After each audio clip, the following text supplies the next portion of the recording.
satu pun terdakwa Mama Siap. saudara, silakan di apa yang mau diterangkan ini di persidangan.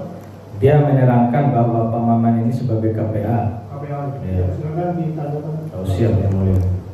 Izin yang mulia yang kami hormati Majelis Hakim, Jaksa Penuntut Umum dan pengunjung sidang, saudara saksi Lalu Sukardin mempertegas, memberikan keterangan apa yang dilihat, apa yang dialami dan apa yang dirasakan. Saudara saksi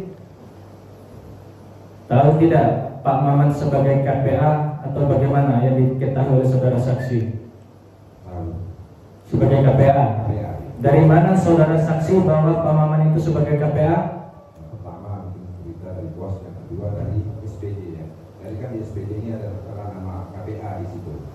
Di situ juga kami tahu. Apakah saudara saksi tahu pembangunan rumah sakit Pratama Manggelewa? Kalau terkait pembangunannya, prosesnya saya tidak memahaminya. Namun setahu saya bahwa di situ sudah ada rumah sakit yang berdiri memberikan pelayanan. Dan secara operasionalnya, kalau proses pembangunan nggak ngerti saya. Rumah sakit Pratama Manggelewa itu yang dulunya namanya apa? Yang dulu namanya itu Rumah Sakit Pratama Manggelewa.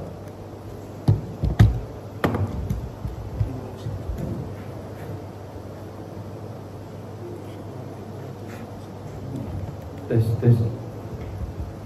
Sekarang apakah rumah sakit Pratama Manggelewa itu sudah naik kelas atau bagaimana dan menjadi rumah sakit apa namanya sekarang? Insya Allah sekarang ini sudah naik kelas menjadi Rumah Sakit Manggelewa dengan tipe D. Tipe D ya? Saudara saksi, apakah keberadaan rumah sakit Manggelewa itu strategis tempatnya, apakah dia hanya melayani Kabupaten Dompu saja, apa Kabupaten Bima, apa Kabupaten Sumbawa juga? Alhamdulillah kalau dilihat dari letaknya, memang Rumah Sakit Manggelewa ini strategis. Artinya dia bukan saja melayani wilayah yang ada di Kabupaten Dompu. Oleh Dompu bagian barat ini kan ada Salabari, Kepo, Bilo. Namun Rumah Sakit Manggelewa ini juga melayani wilayah tetangga, artinya kabupaten tetangga yaitu Kabupaten Bima dan Kabupaten Sumbawa. Kalau Kabupaten Sumbawanya ini daerah Empang ya, khusus daerah Puskesmas Teramo. Nah kalau wilayah Bima ini ada dua, ada Puskesmas yang ada sore sama di Tambora. Itu yang juga dilayani. Berarti dengan hadirnya rumah sakit Pratama Manggelewa itu bermanfaat sekali bagi masyarakat ya di sekitar. Saudara saksi, apakah pernah melihat tidak rumah sakit Manggelewa itu? Pastinya saya sudah kalau lihat penjelasan dia. Bagus atau bagaimana? Alhamdulillah karena sekarang kan masih difungsikan. Artinya kalau dia tidak bagus tidak mungkin akan difungsikan sebagai pelayanan. Pada tahun berapa saudara saksi turun ke lokasi melihat rumah sakit Pratama Manggelewa? Semenjak ya tahun 2019 saya ikut pastikan ini karena kami di bidang pelayanan, artinya terkait dengan bagaimana pelayanan itu sendiri kami juga ikut di situ. Ya. Oke, saudara saksi, tadi mengetahui Pak Maman sebagai KPA. Waktu Pak Maman sebagai KPA itu dia di Dinas Kesehatan sebagai apa waktu itu? Kalau tidak salah beliau sebagai kepala bidang P2. Dari tahun berapa ke tahun berapa dia kepala bidang P2 itu? Setahu saya karena tahun 2017. Setelahnya tahun 2017 sampai 19 terus 2020 ke 2021 sebagai apa beliau itu? Sekretaris. Terus 2021 sampai ke 2024 Pak Maman itu sebagai apa di sana? Di Dinas Kesehatan. Kepala Dinas. Oke, saudara saksi, saya tahu saudara saksi Pak Maman sebagai Kepala Dinas waktu tahun 2021 sampai 2024 ya, 21 November ya? Desember. Oke. Bagaimana kinerja Pak Maman sebagai Kepala Dinas waktu itu? Alhamdulillah kalau dilihat dari kinerja beliau, karena beliau ini sepengetahuan saya, beliau ini adalah tipe pemimpin yang inspiratif. Artinya beliau sebagai mentor juga. Yang kedua kiprahnya beliau di program-program kesehatan ini saya luar biasa gitu ya. Artinya 10 puskesmas sudah terakreditasi, termasuk puskesmas Panggilewat juga terakreditasi.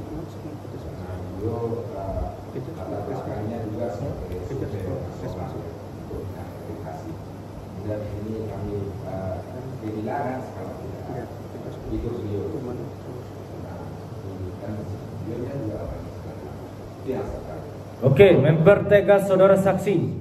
Tadi dengan kinerja Pak Maman sehingga 10 puskesmas ya. Itu puskesmas mana saja 10 puskesmas itu? 10 puskesmas itu yang ada di Kecamatan Hulu, Puskesmas Rasabowu, terus di Padu, Puskesmas Tanggo, di Kecamatan Lombok itu ada 2 puskesmas. Jadi Puskesmas Lombok Timur sama Lombok Kota, terus di wilayah Kecamatan Loja itu ada Lombok Barat, di Kecamatan Manggilewat itu ada Rumah Sakit Soluku dan sama Rumah Sakit Manggilewat yang sekarang.